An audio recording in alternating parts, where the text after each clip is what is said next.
आपण पाहतो हे दृश्य संसद भवन परिसरातले आहे। चोख बंदोबस्त सुरू आहे। दडप मोर्चा इथे सुरू आहे। पोलिसांकडून लाठीचार्ज करण्यात येते। आपण हे दृश्य पाहतोय।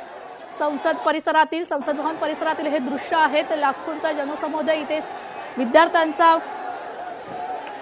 गर्दी आपल्याला इथे पाहायला मिळते। घोषणाबाजी करण्यात येते। पोलीस बंदोबस्त तैनात करण्यात आलेला आहे। पोलिसांकडून बॅरिगेड्स देखील लावण्याचा प्रयत्न होत आहेत, मात्र विद्यार्थ्यांकडून हे बॅरिगेड्स हटवले देखील जात आहेत। संसद भवन परिसरातील हा मोठा गदारोळ आता आपण पाहतोय।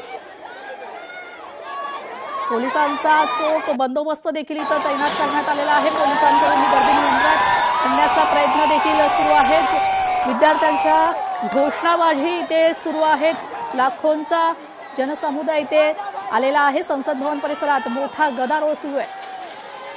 अभिजित दिपके यांनी जरी उपोषण मागे घेतलं असलं तरी आंदोलन होणार असल्याचं ठामपणे सांगण्यात आलंय आणि संसद भवन परिसरातील हा गदारोळ आपण सध्या पाहतोय। पोलिसांकडून ही गर्दी आटोक्यात आणण्याचा प्रयत्न चालू आहे।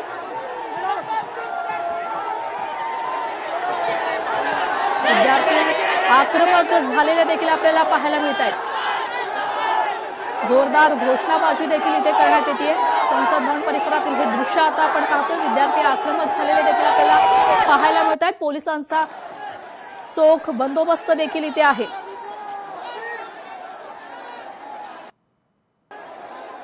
संसद भवन परिसरातील हा मोठा गदारोळ आपण पाहतोय। पोलिसांकडून विद्यार्थ्यांवर लाठीचार्ज देखील करण्यात येतोय।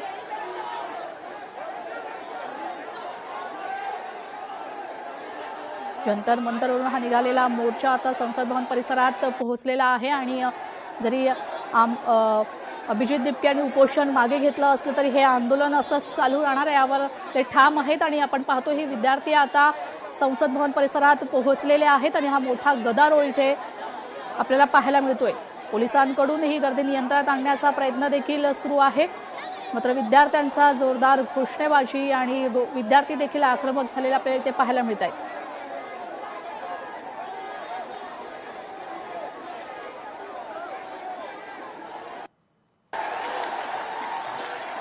दिल्लीतील जंतर मंतरवरून चलो संसदचा नारा देत हजारो आंदोलनकर्ते आता संसदेच्या दिशेने पोहोचलेले आहेत। आज संसदेच्या पावसाळी अधिवेशनाच्या पहिल्याच दिवशी राजधानी दिल्लीत राजकीय वातावरण चांगलंच तापलेलं आपल्याला पाहायला मिळतंय।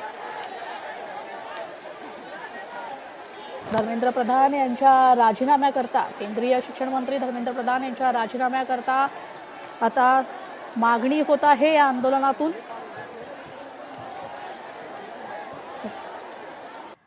आपले प्रतिनिधी उमेश करंजकर आपल्यासोबत फोन लाईनवरून जोडले गेलेले आहेत। उमेश, आपण पाहतोय संसद भवन परिसरात विद्यार्थ्यांचा एकच गदारोळ देखील पाहायला मिळतो आणि पोलिसांकडून गर्दी नियंत्रणात आणण्याचं देखील काम सुरू आहे आणि लाठीचार्ज देखील होते। त्याच्यात पुन्हा एकदा विद्यार्थी जे आहेत ते आक्रमक झालेले आपल्याला पाहायला मिळतात, कारण सकाळपासूनच ज्या प्रकारे आंदोलनाची तीव्रता आपल्या सगळ्यांना पाहायला मिळते त्याची तीव्रता कुठेही कमी होताना दिसत नाहीये। तीव्रता सातत्याने वाढत चाललेली आहे। थोड्या वेळापूर्वी ज्यावेळेस एक शिष्टमंडळ जे आहे विद्यार्थ्यांचं ते भेट केलं होतं, त्याबाबत चर्चा सुरू होते, त्यावेळेस काहीसं जे आहे ते आंदोलन त्याची तीव्रता जी आहे ती काहीशी कमी झालीचं पाहायला मिळत होतं। मात्र पुन्हा एकदा ती तीव्रता वाढलेली आणि संसद भवनात प्रवेश करण्याचा किंवा संसदेच्या थेट गेटवर जाण्याचा विद्यार्थ्यांकडनं प्रयत्न सुरू आहे, मात्र तो प्रयत्न यशस्वी होऊ नये यासाठी पोलीस कुठेतरी त्यांना आडकाठी करतात आणि या सगळ्यामध्ये पोलीस आणि तरुणांमध्ये संघर्ष होताना पाहायला मिळते। कारण या सगळ्या बाबतीत सकाळपासूनच जे आहेत तरुण आक्रमक झालेले पाहायला मिळत होते आणि शिक्षण मंत्री धर्मेंद्र प्रधान यांचा राजीनामा व्हायला पाहिजे या राजीनाम्याच्या मागणीवरती सगळे तरुण ठाम आहेत आणि अजूनही त्याबाबत केंद्र सरकार कोणताही निर्णय घेताना दिसत नाहीये। नक्कीच अमित शहा असतील किंवा मग स्वतः धर्मेंद्र प्रधान असतील यांच्यामध्ये बैठक झालेली आहे, ती बैठक पार पडून देखील त्याबाबतचा निर्णय होताना दिसत नाही आणि त्यामुळे कुठेतरी विद्यार्थी असतील, तरुण मंडळी असतील यांचा पारा कुठेतरी अजूनही चढताना पाहायला मिळतो आणि संसद भवनात जाण्याचा प्रयत्न जो आहे तो या विद्यार्थ्यांकडून केला जातोय। जर संसद भवनात हे सगळे विद्यार्थी शिरले तर अभूतपूर्व गोंधळ जो आहे तो निर्माण होऊ शकतो आणि तो निर्माण होऊ नये यासाठी पोलीस प्रयत्न करतात, मात्र पोलीस सातत्याने बळाचा वापर करतायत, लाठीचार्ज केला जातो, अश्रुधुराच्या नळकांड्या ज्या त्या फोडल्या जातात, मात्र तरुण विद्यार्थी कुठेही मागे पडत नाहीये। या सगळ्यांचा कुठे ना कुठे हा संघर्ष पोलीस आणि विद्यार्थ्यांमध्ये पाहायला मिळतोय।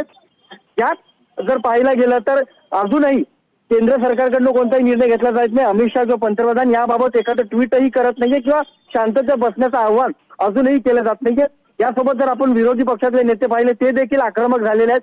कारण हे आंदोलन मोडण्याचा सगळा प्रयत्न जो आहे तो सरकारचा सुरू आहे.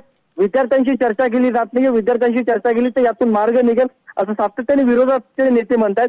मात्र सरकारकडनं याबाबतचे प्रयत्न केले जात आहेत का याबाबत अजूनही प्रश्नचिन्ह असलेले पाहायला मिळतात. निश्चितच उमेश, आपण पाहतोय की या सगळ्यावर आता सोशल मीडियावरून देखील प्रतिक्रिया उमटतायत. राजकीयच नाही तर कलाकार मंडळी देखील या सगळ्यावर उत्तर देत आहेत, व्हिडिओज काढतायत, पोस्ट करतायत आणि वांगचुक यांना समर्थनात पाठिंबा देत आहेत. काय अधिकची माहिती यावर अजून?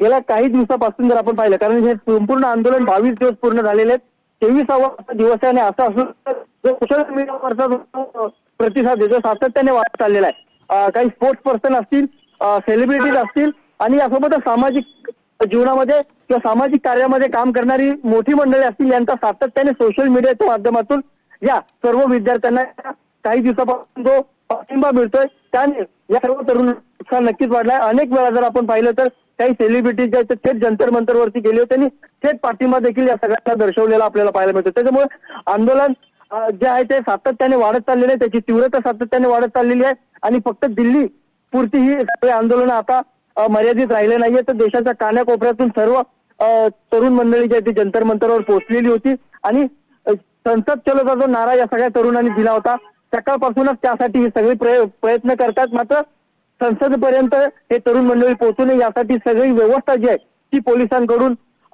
बाकी बीएसएफ जवान असतील किंवा मग इतर सुरक्षा रक्षक असतील यांच्याकडनं सातत्याने प्रयत्न केले जातात. बॅरिकेड्स लावले जातात, अश्रुधुराच्या नळकांना फोडल्या जातात.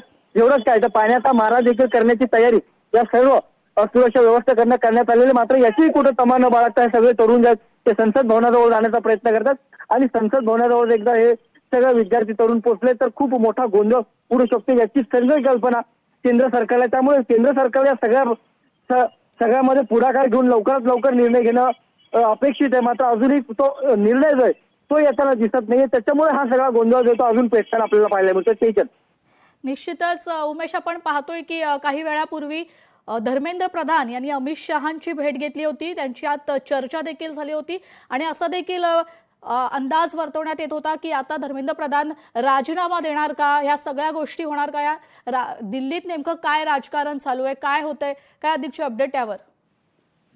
जर पाहायला गेलं तर या सगळा गोंधळ ज्यावेळेस सकाळपासून सुरू झाला किंवा तरुणांनी संसद भवनापर्यंत जाण्याचा जो प्रयत्न केला त्यानंतर लगेच अमित शहा आणि धर्मेंद्र प्रधान ज्यांची बैठक पार पडली आणि या बैठकीनंतर कुठेतरी धर्मेंद्र प्रधानाचा राजीनामा घेतला जाईल अशा प्रकारची राजकीय वर्तुळात आणि सर्व विद्यार्थ्यांमध्ये देखील चर्चा होती. मात्र अजूनही तो निर्णय घेण्यात आलेला नाही. त्याच्यामुळे जर आपण पाहायला गेलं तर त्याची देखील नाराजी कुठे ना कुठे नक्कीच या सगळ्या विद्यार्थ्यांमध्ये, कारण धर्मेंद्र प्रधान यांनी आपली नैतिक जबाबदारी ओळखत हा राजीनामा दिला पाहिजे होता असं त्यांचं म्हणणं होतं. मात्र अजूनही ही नैतिक जबाबदारी केंद्र सरकारकडनं किंवा मंत्र्यांकडनं पाळली जात नाहीये का, हा प्रश्न जो सातत्याने तरुण मंडळी उपस्थित करतात आणि त्यामुळे ही आक्रमकता जे आहे ती अजून वाढत चालली आहे. कारण या सगळ्या संदर्भात चर्चा नक्कीच होतात. म्हणजे धर्मेंद्र प्रधान हे स्वतः अमित शहांना भेटायला गेले किंवा विद्यार्थ्यांचं शिष्टमंडळ जे पी नड्डांची चर्चा करते. मात्र यातून अजूनही प्रश्न सुटताना कुठेही दिसत नाही. विद्यार्थ्यांच्या ज्या मागण्या त्या सुटताना कुठे दिसत नाही आणि त्यामुळे हा सगळा जो गोंधळ आहे तो सातत्याने वाढत चाललेला आहे आणि पुन्हा एकदा हा गोंधळ वाढतानाच पाहायला मिळतो. आणि हे सगळे विद्यार्थी संसद भवनाच्या परिसरामध्ये आहेत.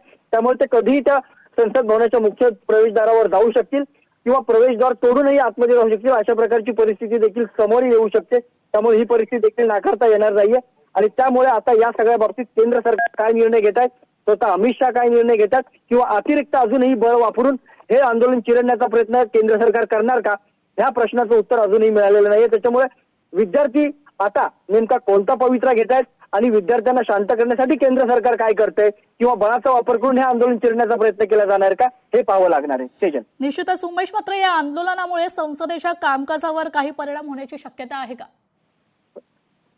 या सर्व आंदोलनामुळे संसदेच्या कामावरती आधीच परिणाम झालेला आहे. कारण संसदेचा आज पावसाळी अधिवेशनाचा पहिलाच दिवस होता आणि तो अभूतपूर्व गोंधळ विरोधकांनी आपल्याला या लोकसभेमध्ये आणि राज्यसभेमध्ये केलेला पाहायला मिळाला. त्यामुळे जवळपास 4 वेळा जे आहे ते लोकसभेचं कामकाज बंद पडलं.